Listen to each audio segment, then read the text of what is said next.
Fifth paragraph. Even the dogs would be given snuff. Kashtanka would sneeze, shake her head, and walk away offended. അപ്പോൾ grand father ഡോഗ്സിന് വരെ snuff നൽകുമെന്നാണ് Vanka പറയുന്നത്. Even the dogs would be given snuff. ഡോഗ്സിന് വരെ snuff നൽകും. Kashtanka would sneeze, shake her head and walk away offended. Kashtanka എന്താണ് snuff ഉപയോഗിച്ചിട്ട് സ്നീസ് ചെയ്തുകൊണ്ട് ഇഷ്ടപ്പെടാത്ത രീതിയിൽ തിരിഞ്ഞു നടക്കും. But Eel too polite to sneeze would wag his tail. പക്ഷേ ഈൽ അങ്ങനെയല്ല, കഷ്ടങ്കയുടെ നേരെ ഓപ്പോസിറ്റാണ്. അവൻ പൊളൈറ്റായിട്ട് വളരെ എന്താണ് യജമാനനോട് അനുസരണശീലമുള്ള വളരെ പൊളൈറ്റായിട്ടുള്ള ഒരു ഡോഗായിട്ട് അവിടെ തന്നെ വാലുമാട്ടിക്കൊണ്ട് നിൽക്കും. And the weather was glorious. അവിടുത്തെ കാലാവസ്ഥ അപ്പോൾ വളരെ നല്ല കാലാവസ്ഥയാണ്. The air still transparent and fresh. അപ്പം എയർ വളരെ ട്രാൻസ്പെറൻറ്റ്, വളരെ ക്ലിയർ ആയിട്ടുള്ള, വളരെ ഫ്രഷ് ആയിട്ടുള്ള എയറാണ്. It was a dark night but the whole village with its white roofs, the smoke rising from the chimneys, the trees silver with rime, the snow drifts could be seen distinctly. അപ്പോൾ വളരെ transparent ആയിട്ടുള്ള കാലാവസ്ഥയാണ്, fresh ആയിട്ടുള്ള എയറാണ്. അതുകൊണ്ട് തന്നെ dark night ആണെങ്കിലും it was a dark night, അതൊരു dark night ആണ്. പക്ഷേ അവിടുത്തെ ആ ഹോൾ വില്ലേജും അവൻ അവിടെ കാണാൻ കഴിയുമായിരുന്നു. But the whole village with its white roofs. വില്ലേജിലെ വീടുകൾ മുഴുവൻ വൈറ്റ് റൂഫായിട്ടിരിക്കുകയാണ്. കാരണം എന്താണ്? ക്രിസ്മസ് ടൈം ആകുമ്പോഴേക്കും മഞ്ഞ് കണങ്ങൾ വീണ് അല്ലെങ്കിൽ മഞ്ഞ് പൊഴിയുന്നത് മൂലം വീടിൻ്റെ റൂഫ്സ് എല്ലാം വളരെ വൈറ്റ് കളറിലാണ്. The smoke rising from the chimneys. അതേപോലെ തന്നെ ചിമ്നിയിൽ നിന്ന്, ഓരോ വീടുകളുടെയും ചിമ്നിയിൽ നിന്ന് ഉയരുന്ന സ്മോക്ക് അവന് കാണാൻ കഴിയുമായിരുന്നു. ദ ട്രീ സിൽവർ വിത്ത് റിം. അതേപോലെ മഞ്ഞ് കണങ്ങൾ കൊണ്ട് വളരെ സിൽവർ പോലെ തോന്നിക്കുന്ന രീതിയിൽ മരങ്ങൾ നിൽക്കുന്നത് അവന് കാണാമായിരുന്നു. The snow drifts could be seen distinctly. അതേപോലെ തന്നെ മഞ്ഞ് കട്ടകൾ ഇങ്ങനെ മൂടി കിടക്കുന്നതെല്ലാം അവന് വളരെ ക്ലിയർ ആയിട്ട് കാണാം. The sky was sprinkled with gaily twinkling stars. അതേപോലെ തന്നെ ആകാശം എങ്ങനെയാണ്? വളരെ നല്ല അട്രാക്റ്റീവായിട്ടുള്ള സ്റ്റാർസ് കൊണ്ട് നിറഞ്ഞിരിക്കുകയാണ്. And the Milky Way stood out as clearly as if newly scrubbed for the holiday and polished with snow. അതേപോലെ തന്നെ വളരെ തെളിഞ്ഞ ആകാശമാണ്. അതുകൊണ്ട് തന്നെ സ്റ്റാർസൊക്കെ വളരെ ക്ലിയർ ആയിട്ട് കാണാം. അതേപോലെ മിൽക്കി വേ, അത് ക്ഷീരപഥമൊക്കെ വളരെ ക്ലിയർ ആയിട്ട് കാണാമായിരുന്നു. As if newly scrubbed for the holiday and polished with snow. ആ ക്ഷീരപഥവും ആ നക്ഷത്രവും ഗണങ്ങളുമൊക്കെ പുതിയതായിട്ട് വൃത്തിയാക്കി വെച്ചിരിക്കുന്ന, അതായത് ഹോളിഡേക്ക് വേണ്ടി പോളിഷ് ചെയ്ത് വെച്ചിരിക്കുന്ന പുതിയതായിട്ടുള്ള ഒരു പുതിയ വസ്തു പോലെ തോന്നുമായിരുന്നു. ഇതൊക്കെ അവൻ മനസ്സിൽ ചിന്തിക്കുന്ന കാര്യങ്ങളാണ്. വാങ്കയുടെ മനസ്സിലൂടെ കടന്നു പോകുന്ന തോട്ട്സാണ് ഈ പറഞ്ഞിരിക്കുന്നതൊക്കെ. ഇനി 6th paragraph. Vanka sighed, dipped his pen in the ink and went on writing. അപ്പോൾ വാങ്ക ഒരു ദീർഘനിശ്വാസത്തോടെ അവൻ്റെ പെൻ ആ മഷിയിൽ മുക്കി, ആൻഡ് വെൻറ്റ് ഓൺ റൈറ്റിംഗ്, എന്നിട്ട് എഴുത്ത് കണ്ടിന്യൂ ചെയ്തു. And yesterday I had such a hiding.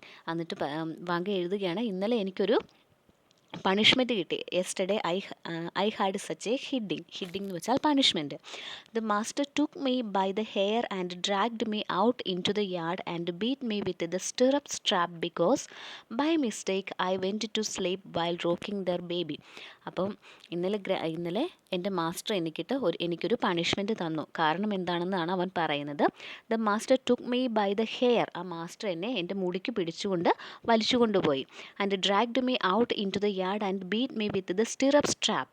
അപ്പം വലിച്ചുകൊണ്ടുപോയി മുറ്റത്ത് നിർത്തിയിട്ട് സ്റ്റിറപ്പ് സ്ട്രാപ്പ് വെച്ചിട്ട് എന്നെ അടിച്ചു എന്നാണ് പറയുന്നത്. സ്റ്റിറപ്പ് സ്ട്രാപ്പ് എന്ന് വെച്ചാൽ കുതിരകളെയൊക്കെ ചവിട്ടുപടി ആയിട്ട് ഉപയോഗിക്കുന്ന ആ ഒരു സ്ട്രാപ്പിനാണ് സ്റ്റിറപ്പ് സ്ട്രാപ്പ് എന്ന് പറയുന്നത്. അപ്പോൾ അങ്ങനെ ആ സ്റ്റിറപ്പ് സ്ട്രാപ്പ് വെച്ചിട്ട് ഇന്നലെ എൻ്റെ മാസ്റ്റർ എനിക്കിട്ട് അടി തന്നു.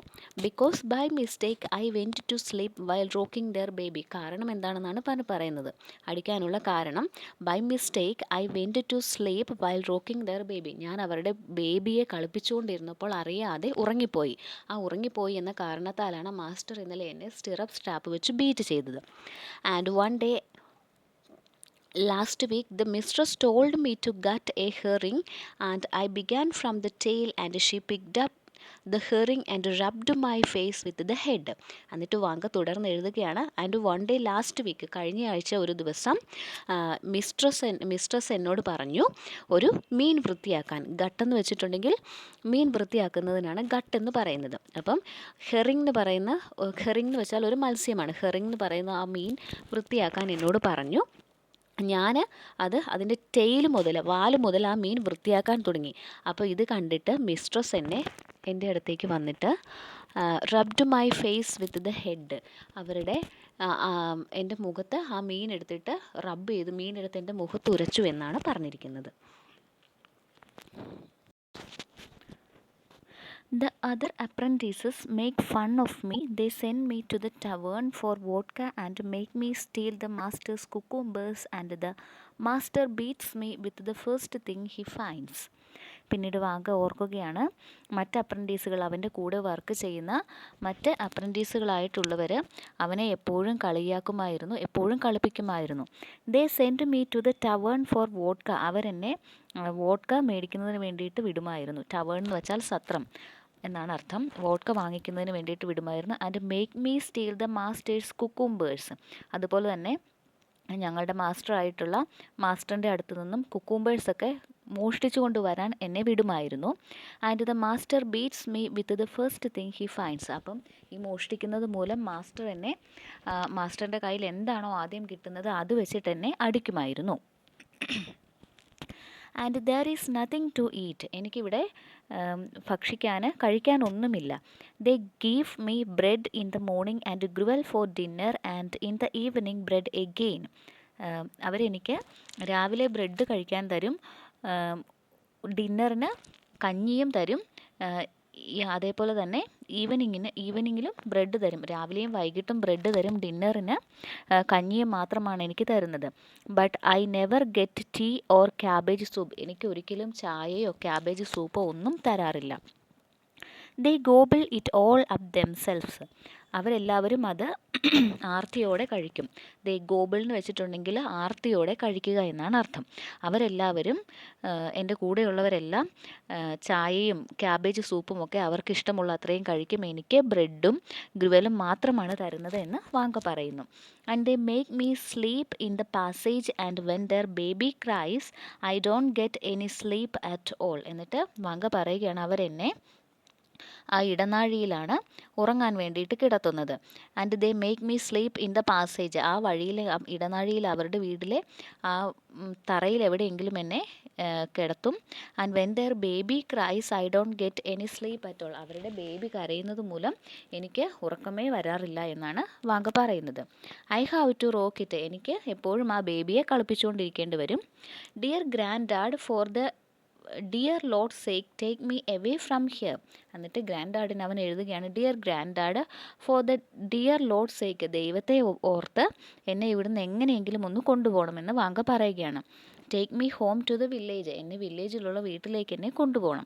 I cannot bear it any longer. എനിക്കിത് ഒരിക്കലും ഇനി സഹിച്ചുകൊണ്ട് നിൽക്കാൻ കഴിയില്ല. അത്രയും ക്രൂരമായിട്ടും അത്രയും മോശമായിട്ടുമാണ് എൻ്റെ മാസ്റ്ററും എൻ്റെ കൂടെയുള്ള അപ്രൻറ്റീസസും ഒക്കെ എന്നോട് പെരുമാറുന്നതെന്ന് വാങ്ക പറയുകയാണ്. Oh grandad, I beg and implore you and I will always pray for you. Do take me away from here or I will die. എന്നിട്ട് വാങ്ക പറയുകയാണ്, oh grandad, I beg and implore you. ഞാൻ നിങ്ങളോട് അപേക്ഷിക്കുകയാണ്. And I will always pray for you. ഞാൻ എപ്പോഴും നിങ്ങൾക്ക് വേണ്ടി പ്രാർത്ഥിക്കും. Do take me away from here or I will die. എന്നെ ഇവിടെ നിന്ന് എങ്ങനെയെങ്കിലും ഒന്ന് കൊണ്ടുപോകണം, അല്ലെങ്കിൽ ഞാൻ ഇവിടെ കിടന്ന് മരിച്ചു പോകുമെന്ന് വാങ്ക പറയുന്നു. Vanka's lips twitched. He rubbed his eyes with the black fist and gave a sob. Vanka's lips twitched. അവൻ്റെ ചുണ്ടുകൾ വിറച്ചു. ട്വിച്ച്ഡ് എന്ന് വെച്ചാൽ വിറച്ചു. He rubbed his eyes with a black fist. അവൻ്റെ ചുരുട്ടിയ കൈകൾ കൊണ്ട് അവൻ്റെ കണ്ണുനീരൊക്കെ തുടച്ചു. And gave a sob. എന്നിട്ടൊരു ദീർഘനിശ്വാസം ഇട്ടു. I will grind your snuff for you, he went on. അവൻ എന്നിട്ട് തുടർന്ന് എഴുതാൻ തുടങ്ങി. I will grind your snuff for you. ഞാൻ നിങ്ങൾക്ക് വേണ്ടിയിട്ട് സ്നഫ് പൊടിച്ചു തരാം. I will pray for you and you can flog me as hard as you like if I'm naughty. എന്നിട്ട് വാങ്ക എഴുതുകയാണ്, I will pray for you, ഞാൻ നിങ്ങൾക്ക് വേണ്ടി പ്രാർത്ഥിക്കും. And you can flog me as hard as you like if I'm naughty, ഞാൻ എന്തെങ്കിലും കുസൃതി കാണിച്ചാൽ നിങ്ങൾക്ക് എന്നെ ചാട്ട കൊണ്ട് എന്നെ നിങ്ങൾക്ക് ഇഷ്ടമുള്ള അത്രയും അടിച്ചോ എന്ന് വാങ്ക ഗ്രാൻഡ് ഫാദറിന് എഴുതുകയാണ്. ഫ്ലോഗ് എന്ന് വെച്ചിട്ടുണ്ടെങ്കിൽ ചാട്ട കൊണ്ട് അടിക്കുക എന്നാണ് അർത്ഥം. And if you think there is nothing for me to do, I will ask the steward to take pity on me and let me clean the boots, or I will go as a shepherd boy instead of Fedia. എന്നിട്ട് Vanka തുടർന്ന് എഴുതുകയാണ്, and if you think there is nothing for me, അവിടെ എനിക്ക് ഒരു ജോലിയും ഇല്ല എന്നാണ് നിങ്ങൾ പറയുന്നതെങ്കിൽ, I will ask the steward to take pity on me and let me clean the boots. ഞാൻ അവിടെ ഗ്രാൻഡാഡ് നിൽക്കുന്ന ആ വീട്ടിലെ സ്റ്റിവാർഡിനോട്, അവിടുത്തെ എന്താണ് വീട്ടുടമസ്ഥനോട് ചോദിച്ചിട്ട് അവരുടെ ബൂട്ട്സൊക്കെ ഞാൻ ക്ലീൻ ചെയ്യാൻ നിന്നോളാം. And I will go as a shepherd boy instead of Fedia, അപ്പം അവരുടെ അല്ലെങ്കിൽ ആടിനെ മേയ്ക്കുന്ന ഒരു ഷെപ്പേർഡ് ബോയ് ആയിട്ട് ഞാൻ ജോലി ചെയ്തോളാം. അവിടുത്തെ സ്റ്റിവാർഡിനോട് ചോദിച്ചിട്ട്, ഗ്രാൻഡാഡ് ജോലി ചെയ്യുന്ന വീട്ടിലെ സ്റ്റിവാർഡിനോട് ചോദിച്ചിട്ട് ഞാൻ ഒരു ഷെപ്പേർഡ് ബോയിയുടെ ജോലി ചെയ്തോളാം. ഫെഡിയയ്ക്ക് പകരം, ഇപ്പോൾ ഷെപ്പേർഡ് ജോലി ചെയ്യുന്നത് ഫെഡിയ എന്ന് പറയുന്ന ആളാണ്. അപ്പോൾ ഫെഡിയയ്ക്ക് പകരം ഞാൻ ഷെപ്പേർഡ് ബോയ് ആയിട്ട് ജോലി ചെയ്തോളാം, അല്ലെങ്കിൽ മാസ്റ്ററിൻ്റെ ബൂട്ട്സൊക്കെ ക്ലീൻ ചെയ്തുകൊണ്ട് ഞാൻ അവിടെ എങ്ങനെയെങ്കിലും കഴിഞ്ഞോളാം എന്ന് വാങ്ക പറയുകയാണ്. Dear grand dad, I cannot stand it, എനിക്കിവിടെ നിൽക്കാനേ പറ്റില്ല. ഇറ്റ് ഈസ് കില്ലിങ് മീ, എന്നെ ഇത് കൊല്ലുന്നതിന് തുല്യമാണ് ഞാനിവിടെ നിൽക്കുന്നത്. I thought I would run away on foot to the village, but I have no boots and I'm afraid of the frost. എന്നിട്ട് Vanka എഴുതുകയാണ്, ഞാൻ കരുതുന്നത് I would run away on foot to the village, എനിക്ക് ചിലപ്പോൾ തോന്നാറുണ്ട് എന്താണ് നടന്നുകൊണ്ട് തന്നെ വില്ലേജിലേക്ക് കുറേ ദൂരമുണ്ട്. വാങ്കയുടെ വില്ലേജിലേക്ക് ഇപ്പോൾ വാങ്ക നിൽക്കുന്ന സ്ഥലത്തു നിന്നും കുറേ ദൂരമുണ്ട്. അത്രയും ദൂരം തനിയെ നടന്നു വന്നാലോ എന്ന് ഞാൻ വിചാരിക്കാറുണ്ട്. But I have no boots and I am afraid of the frost. പക്ഷേ എനിക്ക് അങ്ങനെ നടന്നു വരണമെങ്കിൽ എനിക്ക് കാലിൽ ബൂട്ട്സ് ഇല്ല. ബൂട്ട്സ് ഇല്ലാതെ അത്രയും ദൂരം നടക്കുക എന്ന് പറയുന്നത് വളരെ ദുസ്സഹമാണ്. അപ്പോൾ എനിക്ക് കാലിൽ ബൂട്ട്സ് ഇല്ല. അതുപോലെ തന്നെ നിറയെ മഞ്ഞ് നിറഞ്ഞ വഴികളായിരിക്കും, ഫ്രോസ്റ്റ് നിറഞ്ഞ വഴിയായിരിക്കും. അതുകൊണ്ട് തന്നെ എനിക്ക് വരാൻ കഴിയില്ലല്ലോ. And when I grew up to be a man, I will look after you and I will not let anyone hurt you, and when you die I will pray for your soul like I do for my mummy. എന്നിട്ട് Vanka വീണ്ടും തുടർന്ന് ഗ്രാൻഡാഡിന് എഴുതുകയാണ്, and when I grow up to be a man, ഞാൻ ഒരു വലിയൊരു വ്യക്തിയായിട്ട് മാറുമ്പോഴേക്കും, ഞാനൊരു വലിയ ആളായിട്ട് മാറുമ്പോഴേക്കും, I will look after you, ഞാൻ നിങ്ങളെ സംരക്ഷിച്ചു കൊള്ളാം. And I will not let anyone hurt you, ഞാൻ ആരെ കൊണ്ടും നിങ്ങളെ ഹേർട്ട് ചെയ്യാൻ ഞാൻ അനുവദിക്കുകയില്ല. And when you die I will pray for your soul like I do for my mummy, നിങ്ങൾ മരിച്ചു കഴിയുമ്പോഴേക്കും ഞാൻ നിങ്ങളുടെ ആത്മാവിന് വേണ്ടി പ്രാർത്ഥിക്കും. എങ്ങനെ പ്രാർത്ഥിക്കും? I will do for my mummy, ഞാൻ എൻ്റെ മമ്മിയുടെ ആത്മാവിന് വേണ്ടി ഇപ്പോൾ പ്രാർത്ഥിക്കുന്നത് പോലെ തന്നെ നിങ്ങൾ മരിച്ചു കഴിയുമ്പോൾ നിങ്ങളുടെ ആത്മാവിന് വേണ്ടിയും ഞാൻ പ്രാർത്ഥിക്കും എന്ന് വാങ്ക എഴുതുകയാണ്. ഇനി 8th paragraph. Moscow is such a big town. There are so many gentlemen's houses and such a lot of horses and no sheep, and the dogs are not a bit fierce. എന്നിട്ട് Moscow ടൗണിനെ കുറിച്ച് Vanga എഴുതുകയാണ്. ഗ്രാൻഡാഡ് ഇപ്പോൾ നിൽക്കുന്ന സ്ഥലം മോസ്കോയാണ്. അപ്പം Moscow എന്ന ആ ടൗണിനെ കുറിച്ച് പിന്നെ വാങ്ക പറയുകയാണ്, Moscow is such a big town. Moscow എന്ന് പറയുന്നത് വളരെ വലിയൊരു ടൗൺ ആണ്. There are so many gentlemen's houses and such a lot of horses. അവിടെ ഒരുപാട് വലിയ വളരെ ജെൻറ്റിൽമാൻമാരായിട്ടുള്ള മനുഷ്യരുടെ വീടുകളാണ് അവിടെ ഉള്ളത്. അതേപോലെ തന്നെ അവിടെ ഒരുപാട് കുതിരകളൊക്കെയുണ്ട്.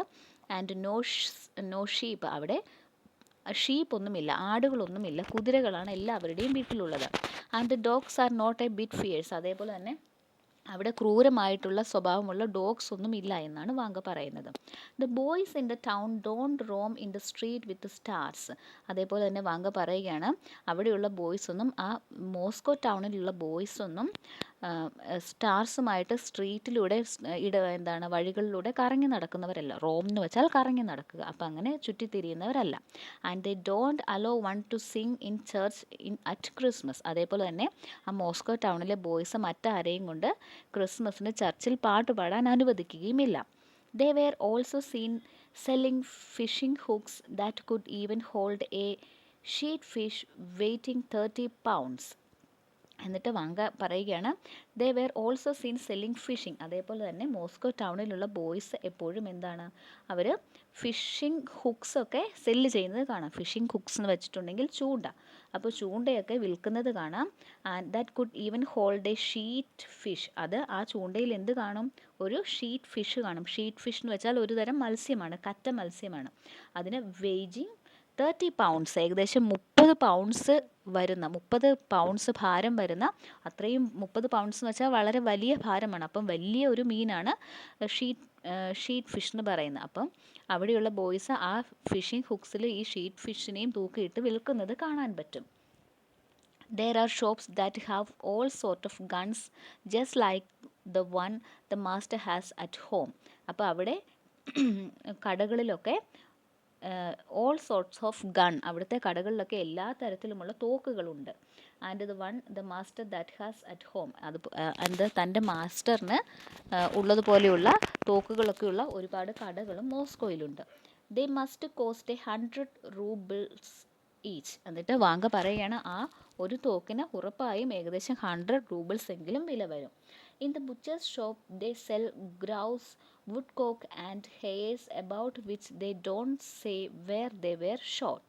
എന്നിട്ട് വാങ്ക പറയുകയാണ് in the butchers shop, Moscow ടൗണിലെ ബുച്ചേഴ്സ് ഷോപ്പിലൊക്കെ, ബുച്ചേഴ്സ് ഷോപ്പ് എന്ന് വെച്ചാൽ ഇറച്ചി വെട്ടുകട. അപ്പം ബുച്ചേഴ്സ് ഷോപ്സിലൊക്കെ എന്തൊക്കെ ഇറച്ചികളാണ് വിൽക്കാനുള്ളതെന്നാണ് പറയുന്നത്. ദേ സെൽ ഗ്രൗസ്, ഗ്രൗസ് എന്ന് വെച്ചിട്ടുണ്ടെങ്കിൽ കാടക്കോഴി, വുഡ് കോക്ക് അതേപോലെ തന്നെ കാട്ടുകോഴികളുണ്ടാകും, ആൻഡ് ഹെയേഴ്സ്, ഹെയേഴ്സ് എന്ന് വെച്ചാൽ മുയലുകളും ഉണ്ടാകും. About which they don't say where they were shot, അവരൊക്കെ ഈ മുയലിനെയും കാട്ടുമുയലിനെയും അതേപോലെ കാട്ടുകോഴിയെയും ഈ കോഴികളെയും ഒക്കെ എവിടെ നിന്നാണ് അവർ ഷൂട്ട് ചെയ്ത് പിടിച്ചതെന്നൊന്നും നമുക്കറിയില്ല, അവർ പറയുകയുമില്ല, എവിടെ നിന്നാണ് പിടിച്ചതെന്ന് പറയില്ല. പക്ഷേ ഇവയൊക്കെ അവിടുത്തെ ബുച്ചേഴ്സ് ഷോപ്പിൽ വിൽക്കാനുണ്ടാവും. ഇനി 9th paragraph. Dear grand dad, when they have a Christmas tree at the big house take a gilded nut for me and put it away in the green chest. എന്നിട്ട് വാൻക ഗ്രാൻഡ് ഡാഡിന് എഴുതുകയാണ്, dear grand dad, when they have a Christmas tree at the big house, അവർക്ക് അവിടെ വീട്ടിലെ വലിയ Christmas tree ഉണ്ടാകുമായിരിക്കും. ആ വലിയ വീട്ടിൽ ഒരു ക്രിസ്മസ് ട്രീ അവർ എപ്പോഴും ക്രിസ്മസ് ട്രീ അലങ്കരിച്ചിട്ടുണ്ടാവും. Take a gilded nut for me, അപ്പോൾ ക്രിസ്മസ് ട്രീ ഇങ്ങനെ അലങ്കരിക്കുന്ന ചെറിയ ചെറിയ നട്ടുകൾ, ചെറിയ ചെറിയ മുത്തുകളുണ്ടല്ലോ, ഗിൽഡഡ്, വളരെ തിളക്കമുള്ള സ്വർണ്ണ നിറത്തിലൊക്കെയുള്ള നട്ട്സുകളൊക്കെ വെച്ചാണ് ക്രിസ്മസ് ട്രീ അലങ്കരിക്കുന്നത്. അപ്പോൾ അങ്ങനെയുള്ള ഒരു നട്ട് എനിക്ക് വേണ്ടിയിട്ട് എൻ്റെ ഗ്രീൻ ചെസ്റ്റിൽ, അതായത് ഗ്രീൻ കളറുള്ള എൻ്റെ പെട്ടിയിലെടുത്ത് മാറ്റി വെച്ചേക്കണം എന്നാണ് വാങ്ക ഗ്രാൻഡ് ഡാഡിന് എഴുതുന്നത്. Ask Miss Olga Ignatyevna, tell her it's for Vanka, അത് എന്താണ് അവിടെയുള്ള ഓൾഗ ഇഗ്നാത്യവനോട് ചോദിച്ചിട്ട് വേണം അത് എടുക്കാൻ, അത് വാങ്കയ്ക്ക് വേണ്ടിയിട്ടാണ് ഞാൻ എടുക്കുന്നത് എന്ന് പറഞ്ഞിട്ട് വേണം അങ്ങനെ ഒരു ഗിൽഡഡ് നട്ട് എടുത്ത് വെക്കാനെന്ന് വാങ്ക ഗ്രാൻഡ് ഡാഡിന് എഴുതുകയാണ്. ഇനി 10th paragraph. Vanka gave a sharp sigh and once more gazed at the window pane. വാങ്ക ഇത്രയുമൊക്കെ എഴുതി കഴിഞ്ഞിട്ട് ഒരു ദീർഘനിശ്വാസം ഇട്ടു. എന്നിട്ട് വീണ്ടും ആ ഒരു വിൻഡോ പെയിനിലേക്ക്, ജനൽപ്പാളുകളിലേക്ക് നോക്കുകയാണ്, ആരെങ്കിലും വരുന്നുണ്ടോ എന്ന്. He remembered his grand father going to get a Christmas tree for the gentry and taking his grand sun with him. അപ്പം വാങ്ക പിന്നീട് ചിന്തിക്കുകയാണ്, വാങ്കയുടെ മനസ്സിൽ ഓർക്കുകയാണ്, he remembered his grand father going to get a Christmas tree for the gentry. അപ്പോൾ വാങ്കയുടെ grand father ജോലി ചെയ്യുന്ന ആ ഒരു ജെൻട്രി എന്ന് വെച്ചാൽ ആ വലിയ പ്രഭു കുടുംബം, ആ ഗ്രാൻഡ് ഫാദർ ജോലി ചെയ്യുന്ന ആ ഒരു വലിയ കുടുംബം, അതിനാണ് ജെൻട്രി എന്ന് പറയുന്നത്. അപ്പോൾ വളരെ ഭൂവുടമയായിട്ടുള്ള വലിയ സ്വത്തുക്കളൊക്കെയുള്ള ആ ജെൻട്രിയുടെ കീഴിലാണ് ഗ്രാൻഡ് ഡാഡ് ജോലി ചെയ്യുന്നത്. അവിടെയായിരുന്നപ്പോൾ ഗ്രാൻഡ് ഫാദർ ക്രിസ്മസ് ട്രീ വെട്ടാൻ വേണ്ടിയിട്ട് പോകുന്ന കാര്യം വാങ്ക ഓർക്കുകയാണ്. And taking his grand sun with him, അപ്പോൾ കൂടെ ഗ്രാൻഡ് സണ്ണിനെയും ഗ്രാൻഡ് ഡാഡ് കൂട്ടുമായിരുന്നു. ഓ വാട്ട്, ഗ്രാൻഡ് സൺ ആരാണ്? വാങ്ക സുക്കോവ് തന്നെയാണ് grandson. Oh what a happy time those had been. എന്നിട്ട് വാങ്ക ഓർക്കണം, എത്ര സന്തോഷം നിറഞ്ഞ ദിവസങ്ങളായിരുന്നു അത്, എത്ര സന്തോഷം നിറഞ്ഞ സമയമായിരുന്നു അത്. Grandfather would give a chuckle, chuckle എന്ന് വെച്ചിട്ടുണ്ടെങ്കിൽ ചിരിക്കുന്നതിനാണ് പറയുന്നത്. ഗ്രാൻഡ് ഫാദർ ചിരിച്ചുകൊണ്ടാണ് ചിരിക്കുന്നുണ്ടാവും. And the frost bounded wood chuckled. എന്നിട്ട് വാങ്ക പറയുകയാണ്, അതേപോലെ തന്നെ ഫ്രോസ്റ്റ് ബൗണ്ടഡ് വുഡ്, അതായത് മഞ്ഞ് കട്ടകൾ കൊണ്ട് ചുറ്റപ്പെട്ടിരിക്കുന്ന ആ ഒരു തടി, അതും തിരിച്ച് ചിരിക്കുന്നു എന്നാണ് വാങ്ക പറയുന്നത്. അപ്പം അവർ ക്രിസ്മസ് ട്രീ വെട്ടാൻ പോകുന്ന കാര്യമാണ് വാങ്ക ഓർക്കുന്നത്. And Vanka following their example chuckled too. അപ്പം ഇവർ ഗ്രാൻഡ് ഫാദറിൻ്റെ കൂടെ വാൻകയും ഉണ്ടാകും ക്രിസ്മസ് ട്രീ വെട്ടാൻ പോകുമ്പോൾ. അപ്പോൾ അവനും ഗ്രാൻഡ് ഫാദറിൻ്റെ കൂടെ ഇങ്ങനെ ചിരിക്കുമെന്നാണ് പറഞ്ഞിരിക്കുന്നത്. Before chopping down the fir tree grand father would smoke a pipe. എന്നിട്ട് വാങ്ക പറയുകയാണ് അങ്ങനെ ക്രിസ്മസ് ട്രീ വെട്ടാനായിട്ട് പോയി ഒരു ഫിർ ട്രീ കണ്ടുവയ്ക്കും. ആ ഫിർ എന്ന് വെച്ചാൽ ഒരു മരമാണ് കേട്ടോ.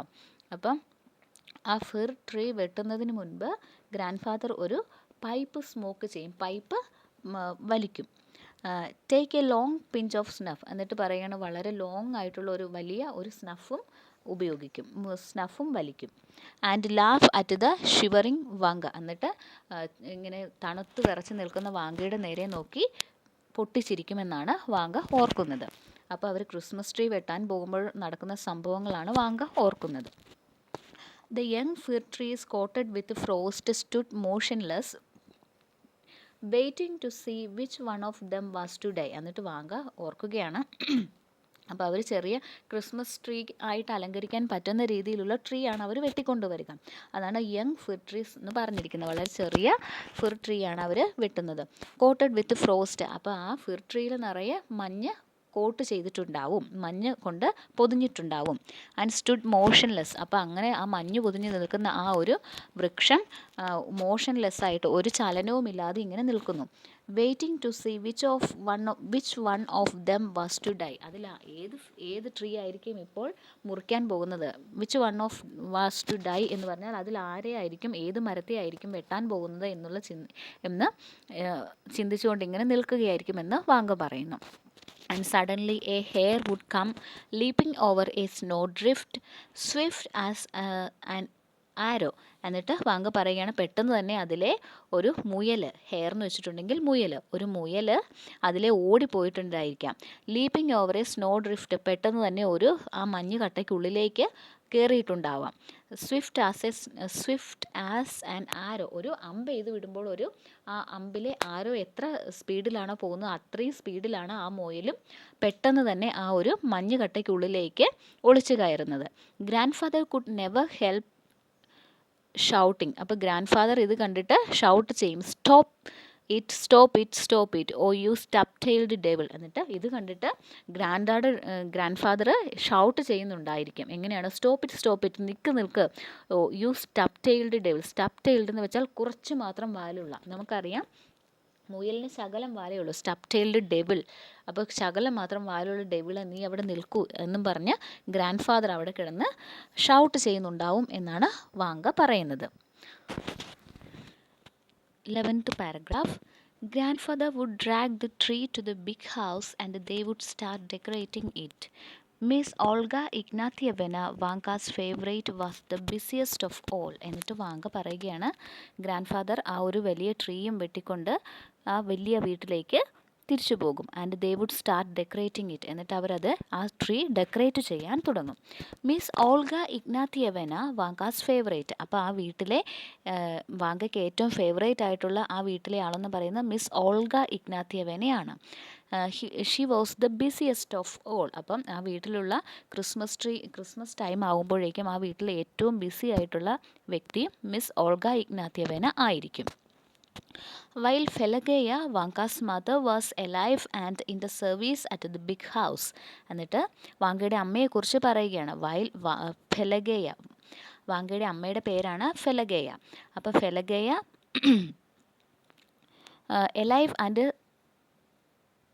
was alive and in service at the big house. വാങ്കയുടെ അമ്മയും അതേപോലെ തന്നെ വളരെ എലൈവായിട്ട് വളരെ ചുറുചുറുക്കോടെ ആ വീട്ടിലെ ജോലികളൊക്കെ ചെയ്യുന്നുണ്ടാവാം. Olga Ignatyevna used to give Vanka sweets and amuse herself by teaching him to read, write and count to 800. അപ്പം ഓൾഗ ഇഗ്നാത്യവന വാങ്കയ്ക്ക് എപ്പോഴും സ്വീറ്റ്സ് ഒക്കെ നൽകുമായിരുന്നു. And amuse herself by teaching him to read, write and count to 100. അതുപോലെ തന്നെ അവൾക്ക് വാങ്കയെ പഠിപ്പിക്കുന്നതും വളരെ ഇഷ്ടമായിരുന്നു. അവനെ വായിക്കാനും എഴുതാനും അതേപോലെ തന്നെ 100 വരെ കൗണ്ട് ചെയ്യാനും ഒക്കെ ഓൾഗ ഇഗ്നാത്തിയവന അവനെ പഠിപ്പിച്ചിരുന്നു. And even to dance the quadrille, അതേപോലെ തന്നെ അവനെ ക്വാഡ്രിൽ എന്ന് പറയുന്ന ഡാൻസ് ചെയ്യാനും അവനെ പഠിപ്പിച്ചിരുന്നു. ക്വാഡ്രിൽ എന്ന് വെച്ചാൽ കപ്പിൾ ഡാൻസ് ആണ്. അപ്പോൾ ആ ഡാൻസ് ചെയ്യാൻ വരെ ഓൾഗ ഇഗ്നാത്തിയവന അവനെ പഠിപ്പിച്ചിരുന്നു. But when Pelageya died, the orphaned Vanka was sent down to the back kitchen to his grandfather. പക്ഷേ ഫെലഗേയ അവൻ്റെ അമ്മയാണ്. ഫെലഗേയ ആ ബിഗ് ഹൗസിലെ ഒരു സെർവൻ്റ് ആയിരുന്നു, കിച്ചൺ മെയ്ഡായിട്ട് വർക്ക് ചെയ്യുകയായിരുന്നു. അപ്പോൾ അവൻ്റെ അമ്മ മരിച്ചു. But when Pelageya died, Pelageya മരിച്ചപ്പോഴേക്കും the orphan to Vanka was sent down to the back kitchen to his grand father. അപ്പം ഓർഫനായി മാറിയ ആ വാങ്കേനെ അവർ പിന്നീട് ഗ്രാൻഡ് ഫാദറിൻ്റെ കൂടെ പുറകിലെ കിച്ചണിലേക്ക് മാറ്റി. And from there to Moscow to Alyakhin the shoemaker. അപ്പം ഗ്രാൻഡ് ഫാദറിൻ്റെ അടുത്തേക്ക് ആദ്യം മാറ്റി, അതിനുശേഷം അവനെ മോസ്കോയിലേക്ക് അലിയാക്കിൻ എന്നു പേരുള്ള ആ ഷൂ മേക്കറുടെ അടുത്തേക്കും മാറ്റി. ഇനി 12th paragraph. Come to me dear grand dad continued Vanka. എന്നിട്ട് വാങ്ക എഴുതുകയാണ്. Come to me dear grand dad, എൻ്റെ അടുത്തേക്ക് ഒന്ന് വരൂ എന്ന് ഗ്രാൻഡ് ഡാഡിനോട് എഴുതുകയാണ്. I beg you for Christ sake take me away from there. ഞാൻ ക്രിസ്തുവിൻ്റെ നാമത്തിൽ നിങ്ങളോട് അപേക്ഷിക്കുകയാണ്, എൻ്റെ അടുത്തേക്ക് വന്ന് എന്നെ എങ്ങനെയെങ്കിലും ഇവിടെ നിന്നും കൊണ്ടുപോകണം. Pity me unhappy often they beat me all the time and I'm always hungry and I'm so miserable here. എൻ്റെ അടുത്ത് എന്തെങ്കിലും ദയ കാണിക്കണം, ഞാനിവിടെ വളരെ അൺഹാപ്പിയാണ്, ഇവരെന്നെ എപ്പോഴും അടിച്ചുകൊണ്ടേയിരിക്കും, എനിക്ക് വിശപ്പും ഉണ്ടാകും, എനിക്ക് അവർ ഭക്ഷണമൊന്നും തരാറില്ല, എൻ്റെ ഇവിടുത്തെ അവസ്ഥ എന്ന് പറയുന്നത് വളരെ പരിതാപകരമാണ് എന്ന് വാങ്ക എഴുതുകയാണ്. മിസറബിൾ എന്ന് വെച്ചാൽ പരിതാപകരം എന്നാണ് അർത്ഥം. I cannot tell you I cry all the time. എനിക്ക് നിങ്ങളോട് വിവരിക്കാൻ കഴിയില്ല, അത്രമാത്രം വളരെ മിസറബിളാണ് എൻ്റെ ഇവിടുത്തെ അവസ്ഥ, ഞാൻ എപ്പോഴും കരഞ്ഞുകൊണ്ടിരിക്കുന്നു. And one day the master hit me over the head with a last. ഒരു ദിവസം എൻ്റെ മാസ്റ്റർ എൻ്റെ തലയ്ക്കിട്ട് ഒരു ലാസ്റ്റ് വെച്ചിട്ട് അടിച്ചു എന്നാണ് പറയുന്നത്, ഒരു വാറ് വെച്ചിട്ട് അടിച്ചു. And I fell down and thought I would never get up again. ഞാൻ ആ അടി കൊണ്ട് നിലത്ത് വീണു. എന്നിട്ട് ഞാൻ കരുതിയത് എനിക്ക് ആ അടി കൊണ്ട് നിലത്ത് വീണ് എനിക്ക് ഒരിക്കലും പിന്നീട് എണീക്കാൻ പറ്റുമെന്നേ ഞാൻ കരുതിയതല്ല. I have such a miserable life worse than a dog's. എന്നിട്ട് പറയുകയാണ്, അത് അത്രയും മിസറബിൾ ആയിട്ടുള്ള, അത്രയും പരിതാപകരമായ ഒരു ജീവിതമാണ് ഞാനിവിടെ ജീവിക്കുന്നത്. വേഴ്സ് ദാൻ എ ഡോഗ്സ്, ഒരു പട്ടിക്ക് പോലും അത്രയും അനുഭവിക്കേണ്ടി വരില്ല, ഒരു ഡോഗ് അനുഭവിക്കുന്നതിനെ കഴിഞ്ഞും കൂടുതൽ മോശമായ അവസ്ഥയിലാണ് ഞാനിവിടെ ജീവിക്കുന്നത്. And I send my love to Alyona one eyed Egor and the coachman and don't give any concertina to anyone. എന്നിട്ട് വാങ്ക എഴുതുകയാണ്, and I send my love to Alyona. എൻ്റെ സ്നേഹം ഞാൻ അലിയോണയെ അറിയിക്കുകയാണ്. അലിയോണയ്ക്കും അതുപോലെ തന്നെ വൺ ഐഡ് ഈഗർ എന്ന് വെച്ചിട്ടുണ്ടെങ്കിൽ ഫാർമർ എന്നാണ് അർത്ഥം. വൺ ഐഡ് എന്ന് വെച്ചാൽ ഒറ്റ കണ്ണനായിട്ടുള്ള ഒരു ഫാർമറിനോടും, അതേപോലെ കോച്ച്മാൻ എന്ന് വെച്ചാൽ കുതിരവണ്ടിക്കാരനോടും, അതേപോലെ അലിയോണയോടും എൻ്റെ സ്നേഹ അന്വേഷണങ്ങൾ ഞാൻ അറിയിക്കുന്നു. And don't give my concertina to anyone. അപ്പോൾ കൺസേർട്ടിന എന്ന് വെച്ചിട്ടുണ്ടെങ്കിൽ ഒരു മ്യൂസിക്കൽ ഇൻസ്ട്രുമെൻ്റ് ആണ്. അപ്പോൾ വാങ്കയുടെ മ്യൂസിക്കൽ ഇൻസ്ട്രുമെൻ്റ് ആർക്കും കൊടുക്കുക. And don't give my concertina to anyone. എൻ്റെ മ്യൂസിക്കൽ ഇൻസ്ട്രുമെൻറ്റ്, എൻ്റെ കൺസേർട്ടിന ആർക്കും നൽകരുത് എന്ന് വാങ്ക എഴുതുകയാണ്. I remind your grandson Ivan Zhukov dear grand dad do come. ഞാൻ നിങ്ങളുടെ ഡിയർ ഗ്രാൻഡ് സൺ ആയിട്ട് നിന്നോളാം, എത്രയും പെട്ടെന്ന് എന്നെ വന്ന് കൊണ്ടുപോകണമെന്ന് വാങ്ക എഴുതുന്നു. ഇനി 13th paragraph. Vanga folded the sheet of paper in four and put it into an envelope which he had bought the day before for a കോപ്പേക്ക്. അപ്പോൾ വാങ്ക പിന്നീട് എന്താണ് ചെയ്തത്? Vanga folded the sheet of paper, അവൻ എഴുതിയ ആ ഒരു paper അവൻ മടക്കി, പേപ്പർ ഇൻ 4 4ആയിട്ട് മടക്കി, and put it into an envelope, അതിനുശേഷം അതൊരു എൻവലപ്പിൽ ഇട്ടു, ഒരു കവറിലിട്ടു. Which he had bought the day before for a kopeck, അത് തലേ ദിവസം അവന് ഒരു കോപ്പക്കിന് വാങ്ങിയതാണ്. കോപ്പക്ക് എന്ന് വെച്ചാൽ റഷ്യൻ കറൻസിയുടെ പേരാണ്. അപ്പം ഒരു കോപ്പക്കിന് അവൻ വാങ്ങിച്ച ആ ഒരു എൻവലപ്പിലേക്ക് ആ ലെറ്റർ ഇട്ടു. Then he paused to think, എന്നിട്ട് അവൻ ചിന്തിക്കാൻ തുടങ്ങി. അവനൊന്ന് നിർത്തിയിട്ടൊന്ന് ചിന്തിച്ചു. Dipped his pen into the ink pot and wrote. ഒരു നിമിഷം അവൻ ചിന്തിച്ചിട്ട് അവൻ്റെ പെൻ വീണ്ടും ആ ഒരു മഷിക്കുപ്പിയിൽ മുക്കിയിട്ട് അവൻ എഴുതുകയാണ്.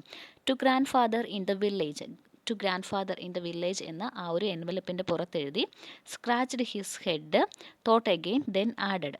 എന്നിട്ട് വീണ്ടും ഒന്നുകൂടി ആലോചിച്ചിട്ട് ഇത് ശരിയാവില്ല, ഇത് മാത്രം എഴുതിയാൽ പോരാ എന്നുള്ള രീതിയിൽ തലയൊന്ന് കുലുക്കിയിട്ട് ഒന്ന് ചിന്തിച്ചിട്ട് വീണ്ടും അതിൻ്റെ കൂടെ ചേർത്ത് എഴുതി ടു കോൺസ്റ്റാൻറ്റിൻ മെക്കാരിച്ച്. എന്നിട്ട് ഗ്രാൻഡ് ഫാദർ എന്ന് മാത്രം എഴുതിയാൽ ഗ്രാൻഡ് ഫാദറിന് ലെറ്റർ കിട്ടില്ല എന്നവൻ ചിന്തിച്ചുകൊണ്ട് വീണ്ടും ടു കോൺസ്റ്റാൻറ്റിൻ മെക്കാരിച്ച് എന്നിട്ട് കോൺസ്റ്റാൻറ്റിൻ മെക്കാരിച്ച് എന്ന് എഴുതി അവൻ. ഇനി 14th paragraph. Pleased that no one had prevented him from writing, he put on his cap and ran out into the street without putting his coat on over his shirt. എന്നിട്ട് Vanka എന്താണ് ചെയ്തത്? Pleased that no one had prevented him from writing. അവനെ എഴുതുന്നതിൽ നിന്ന് ആരും തടഞ്ഞില്ലല്ലോ എന്നോർത്ത് അവന് സന്തോഷം തോന്നി. He put on his cap and he put on his cap and ran out into the street. അവൻ അവൻ്റെ ക്യാപ്പ് തലയിൽ വെച്ചു, എന്നിട്ട് വേഗം ആ സ്ട്രീറ്റിലേക്ക് അവൻ ഓടി. Without putting his coat on over his shirts.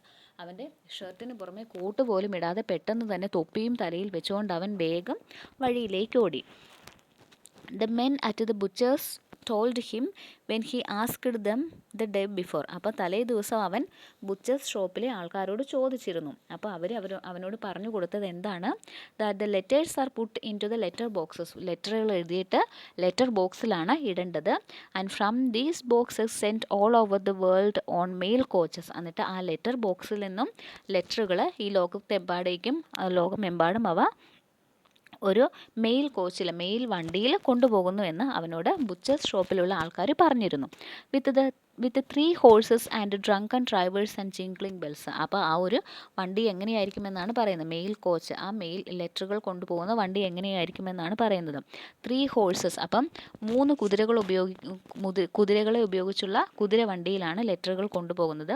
And drunken drivers, അതേപോലെ തന്നെ വളരെ ഡ്രങ്കൻ ആയിട്ടുള്ള, അപ്പം മദ്യപിച്ചിരിക്കുന്ന ഡ്രൈവേഴ്സ് ആയിരിക്കും അതിലുണ്ടാവുക. ആൻഡ് ജിംഗ്ലിംഗ് ബെൽസ്, അതേപോലെ കിലുങ്ങുന്ന മണിയൊച്ചയുള്ള ബെൽസൊക്കെ അടിച്ചുകൊണ്ടായിരിക്കും ആ ഒരു മെയിൽ കോച്ച് പോകുന്നത് എന്ന് അവനോട് ബുച്ചേഴ്സ് ഷോപ്പിലെ ആൾക്കാർ പറഞ്ഞു. Vanka ran as far as the nearest letter box and dropped his precious letter into the slit. അപ്പോൾ വാങ്ക എത്രയും വേഗം അവൻ്റെ ഏറ്റവും അടുത്തുള്ള ലെറ്റർ ബോക്സിനടുത്തേക്ക് എത്തി. എന്നിട്ട് അവൻ ഏറ്റവും പ്രഷ്യസ് ആയിട്ട് കരുതുന്ന, ഏറ്റവും വിലപിടിപ്പായിട്ട് കരുതുന്ന അവൻ്റെ ആ ലെറ്റർ ബോക്സിൻ്റെ ആ ഒരു വിടവിൽ കൂടി അതിനുള്ളിലേക്ക് ഇട്ടു. ഇനി 15th paragraph. An hour later, lulled by rosy hopes. എന്നിട്ട് 1 മണിക്കൂറിന് ശേഷം അവൻ തിരിച്ച് വീട്ടിലെത്തിയിട്ട് 1 മണിക്കൂറിന് ശേഷം ലൾഡ് ബൈ റോസി ഹോപ്സ് എന്ന് വെച്ചാൽ അവൻ്റെ മനസ്സിൽ വളരെ സന്തോഷകരമായിട്ടുള്ള ചിന്തകളിലൂടെയൊക്കെ ഇങ്ങനെ കടന്നുപോയി. അവൻ സമാധാനത്തോടെ ഇങ്ങനെ ചിന്തിച്ചിരിക്കുകയാണ്. And he was fast asleep. എന്നിട്ട് പെട്ടെന്ന് തന്നെ അവൻ അങ്ങനെ ചിന്തിച്ചുകൊണ്ട് ഉറങ്ങിപ്പോയി. He dreamed of a stove. അങ്ങനെ ഉറക്കത്തിൽ അവൻ ഒരു സ്റ്റൗ ഡ്രീം ചെയ്യുകയാണ്, ഒരു സ്റ്റൗ സ്വപ്നം കാണുകയാണ്. On the stove ledge sat his grand father, his bare feet dangling. അപ്പോൾ അവൻ സ്വപ്നത്തിൽ കാണുകയാണ്, ആ സ്റ്റൗവിൻ്റെ അടുത്ത് ഗ്രാൻഡ് ഫാദർ ഇങ്ങനെ ഇരിക്കുന്നുണ്ട്, ഒരു കാലും ആട്ടിക്കൊണ്ട്. ആ സ്റ്റൗവിൻ്റെ ആ ഒരു അരികത്ത് ചേർന്ന് കാലും ആട്ടിക്കൊണ്ട് ഗ്രാൻഡ് ഫാദർ ഇരിക്കുന്നു. Reading the letter to the cooks. എന്നിട്ട് അവൻ്റെ ഈ ലെറ്റർ അവിടെയുള്ള കുക്സിന് വായിച്ചു കൊടുക്കുകയാണ്. Eel was walking backward and forward in front of the stove. അപ്പോൾ ആ സ്റ്റൗവിന് മുമ്പിൽ കൂടി ഈൽ എന്ന് പറയുന്ന ഡോഗ് അങ്ങോട്ടും ഇങ്ങോട്ടും വാലുമാട്ടിക്കൊണ്ട് നടക്കുന്നു. Wagging his tail. അപ്പോൾ ഇത്രയുമാണ് അവൻ സ്വപ്നം കാണുന്നത്. അവൻ്റെ ലെറ്റർ ഗ്രാൻഡ് ഫാദറിന് കിട്ടുന്നതായിട്ടും ഗ്രാൻഡ് ഫാദർ ആ ലെറ്റർ അവിടെയുള്ള കിച്ചണിലുള്ള കുക്സിന് വായിച്ചു കൊടുക്കുന്നതുമൊക്കെ അവൻ ഡ്രീം ചെയ്യുകയാണ്. വാങ്ക എന്ന ഷോർട്ട് സ്റ്റോറി എല്ലാവർക്കും മനസ്സിലായി എന്ന് വിചാരിക്കുന്നു. Thank you.